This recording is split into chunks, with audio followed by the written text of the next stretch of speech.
আমি সাধাৰণ ৰাইজকো আমি অনুৰোধ জনাম, লগতে অইল ইণ্ডিয়াকো অনুৰোধ জনাম যে আমি গছ পুলিটো ৰুইছোঁ, প্ৰতিপালন প্ৰত্যেক দেওবাৰে আমি কৰি আছোঁ নিৰ্দিষ্ট কেইজনমান ব্যক্তি।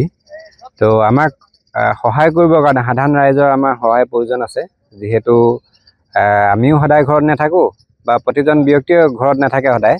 তো যোনে যেনেকৈ পাৰে আমি যি পুলি লগাইছোঁ পুলিবিলাক প্ৰতিপালনৰ ক্ষেত্ৰত আমাক ৰাইজৰ সহায়টো বহুতেই প্ৰয়োজন আছে, যাতে আহি থকা আমি 3টা বছৰত আমি গোটেই এলেকাটোত আমি গছপুলি লগাই এটা ধুনীয়া বাতাবৰণ সৃষ্টি কৰিবলৈ চেষ্টা কৰিছোঁ। সেয়েহে প্ৰত্যেকৰ সহযোগিতা কামনা কৰিছোঁ ইয়াৰ জৰিয়তে। লগতে অইল ইণ্ডিয়াক আহ্বান জনাইছোঁ যে অইল ইণ্ডিয়াৰ যিমান অইল ফিল্ড আছে, অইল ফিল্ডবিলাকত তাহাঁতে পৰিৱেশ সুৰক্ষাৰ ক্ষেত্ৰত গছপুলি ৰুৱক, এইখিনিকে আহ্বান জনাইছোঁ। লগতে এই আলিটো PWD আলি হয়, PWD কৰণীয় আছে। PWD ঠিকাদাৰে হেমাহি কৰি আছে, ইয়াত এটাও পুলি লগোৱাত পৰিলক্ষিত হোৱা নাই।